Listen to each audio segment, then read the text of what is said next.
I've got another Caleb and Sophia video to do. Some of my older fans might actually remember this one. It's called Be Generous. I did this one back in my early days of YouTube. I think I called the video something like, Give God Your Ice Cream Money. This is absolutely classic. Before we take a look at this video, I just want to mention that Faithless Forum is back on this year. It's happening April 27th in Dallas, Texas. If you guys want to go, you can check out the website, faithlessforum.com. I'll put a link to it in the description. It'll have information about hotels and all of that on there. Okay, let's get into the video.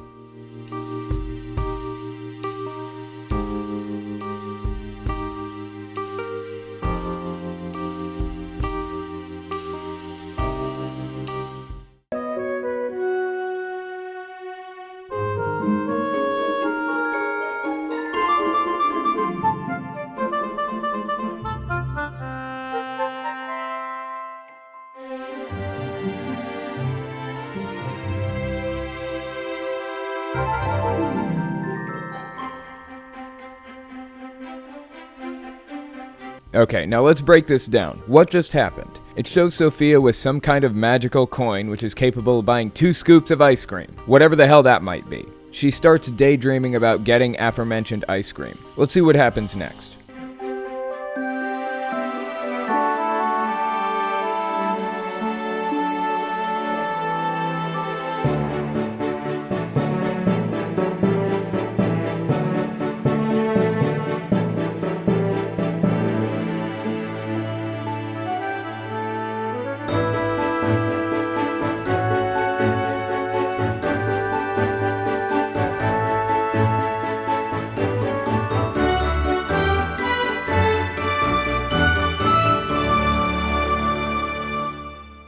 Then Sophia sees her mom putting money in the contribution box at the Kingdom Hall. She imagines the society printing literature and setting up carts for cart witnessing and all that stuff, and she decides to donate her ice cream money instead. Okay, I have a few issues with this. First of all, they're implying that the money is going to go toward, what? Cart witnessing? That's 100% free, aside from getting the physical books to the people. They stand out there and try to convince gullible suckers for free. That's why it's called volunteer work. So the money's not going toward the people standing on the street corners. Where's it going? Of course, a portion of it does go toward printing the literature. Some goes toward keeping the lights on at their cult compound, aka Bethel. But a lot of it's going toward paying off victims of sexual abuse right now. They had to sell off their main headquarters and have their members build a new one not long ago. Completely free labor, of course. One wouldn't expect any differently. Do they really need this kid's ice cream money to survive? Out of curiosity, I went in search of roughly how many kids there are in the religion. I stumbled across a Pew Religious Landscape study on Jehovah's Witnesses specifically, which I'll probably be covering at some point, and the link is in the description if you're interested in taking a look. But the age distribution they have here doesn't include under 18. It just starts at 18 to 29. I'm assuming they just didn't survey anybody younger than that, which means the data is missing an entire section, because I know lots of people who got baptized at age 7 or 8. They pushed for as young as possible. Personally, I got baptized around 14, I think.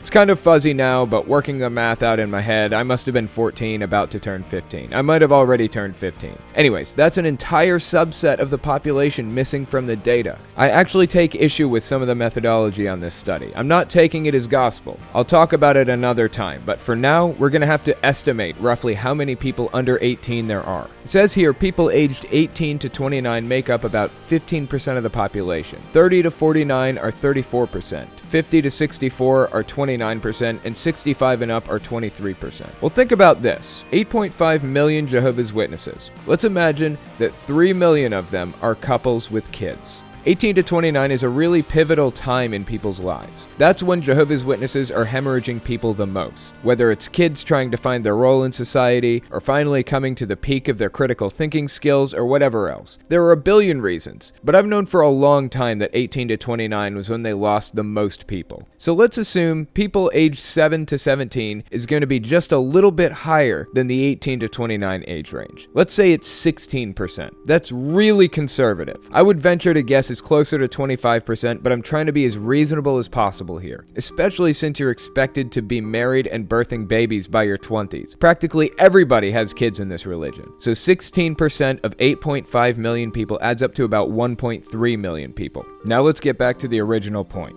Let's say there are 1.3 million kids in the religion aged 7 to 17. I don't know what kind of magical currency that single silver coin was, but a double scoop of ice cream costs about $4. If even half the kids in the organization gave the society their ice cream money once a month, that would be another $2.6 million per month. So yeah, I can understand why they'd be trying to pry those pennies out of kids' hands. That's enough to pay for one sexual abuse lawsuit if the Watchtower Society saves it up for a year. And one more thing, if you notice, I've called it the Society a few times tonight. That's what we used to call it when I was younger. Everybody did, even kids. It's kind of a hard habit to break, but they definitely don't like that anymore. They feel like it sounds kind of culty, because it does. So they switched it to the governing body. The governing body provided this spiritual food. The governing body needs us to donate more money, on and on. Anyways, this video provides two things for the society. It gets kids to donate their ice cream money, which actually adds up in a big way. And it also gets kids into the habit of donating early, so that every time they get money, they're thinking, how much of this can I give to the society? Seriously, that's how we used to talk. Why did they ever think calling themselves the society was a good idea? Okay, let's take a look at the next lesson. Lesson number 20. Be truthful.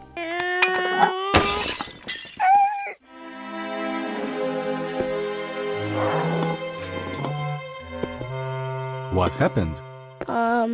Nothing.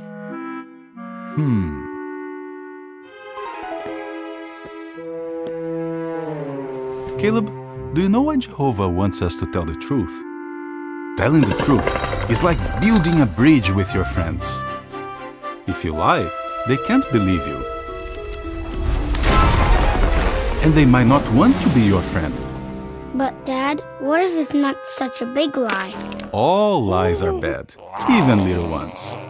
So this one is about lying and why it's bad. That's very true, lying isn't good. Of course, there's nuance with basically everything. You can come up with a good reason to do just about anything. Killing another human being is bad, period. Except if you have to do it to save the lives of others. So like I said, there's nuance here. Declaring something unequivocally bad across the board isn't great. But here's my biggest issue with it. Jehovah's Witnesses are trying to force their own idea of what a moral compass should be onto their members. This goes back to Stephen Hassan's assessment of influence. You should be encouraging people to use their own consciences as their moral guide, not some version of church doctrine. That's one step toward replacing their authentic identity with the cult's mask. But even all that stuff considered, honestly, I wouldn't be that bent out of shape about this video. Look, lying isn't good. He's right. One lie leads to another, and it gets you into a big tangled mess. Just tell the truth to the bitter end. It'll be so much easier on you. But you know they can't get away with just leaving it at that. I don't know if I've ever told this story before on my channel. I might have. When I was 6, I said to my mom, I'm not getting into the new system.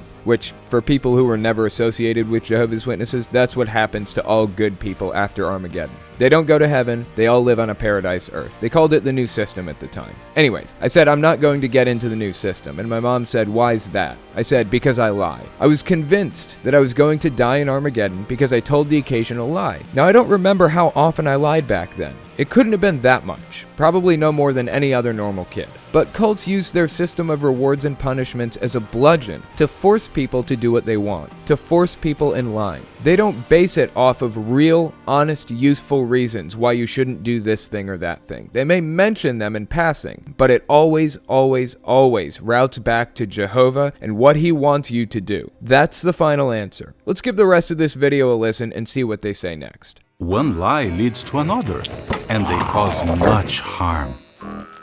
Do you remember who told the first lie? Satan? Right. But what about Jesus? Would he ever lie? Who do you want to be like? I want to be like Jesus. Good, my son. So, what happened there? I broke it. It was an accident. I crashed my plane. Thank you for telling the truth. Next time something like this happens, what should you do? I'll tell the truth.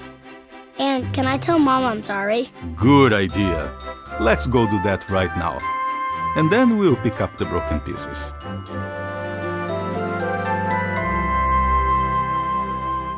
As expected, it routed right back to God, somehow. Who told the first lie? Satan. Do you want to be like Satan or Jesus? I would have been a lot happier if they just left it at one lie leads to another and it turns into a big mess. Adding in all this supernatural stuff every 13 seconds isn't helping kids think critically. One more thing I want to mention. Notice how they said Satan told the first lie. I find it fascinating that they said that. Let's give that verse in Genesis a read, shall we? Let's see what it actually says. In fact, let's do it from their Bible, something I almost never do, just to be extra fair. In the New World Translation, Genesis 3:1 says, "Now the serpent was the most cautious of all the wild animals of the fields that Jehovah God had made. So it said to the woman, 'Did God really say that you must not eat from every tree of the garden?' At this the woman said to the serpent, 'We may eat of the fruit of the trees of the garden. But God has said about the fruit of the tree that is in the middle of the garden, you must not eat from it. No, you must not touch it, otherwise you will die.' At this the serpent said to the woman, 'You certainly will not die, for God knows that in the very day that you eat from it, your eyes will be opened and you will be like God,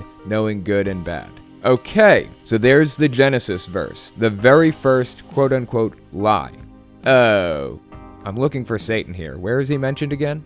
All I see is something about a serpent being the most crafty of the animals. Doesn't say a damn thing about Satan. No mention of him anywhere. In fact, when this was written, the concept of Satan didn't exist yet. That didn't come until way later. Most Jews don't even believe in a supernatural evil figure like Satan. There are a couple of mentions of something that could possibly resemble something like our modern day version of Satan in certain books like Job, the Book of Enoch, which by the way is apocryphal. It was never canonized in the official set of Bible books. But Satan didn't really take on all the characteristics we know until the New Testament. And even through the Middle Ages, they never really viewed him as a serious threat to anybody. He was just kind of depicted as a minor annoyance, kind of a silly character. It's fascinating to me that he's kind of known as this massive threat now. He's trying to ruin God's plans, even though he ostensibly has access to the Bible, and God knows he has access to the Bible. So he has the playbook in hand. God might as well have handed it to him personally. Seriously, does any of this make sense to anybody? Here's the bottom line.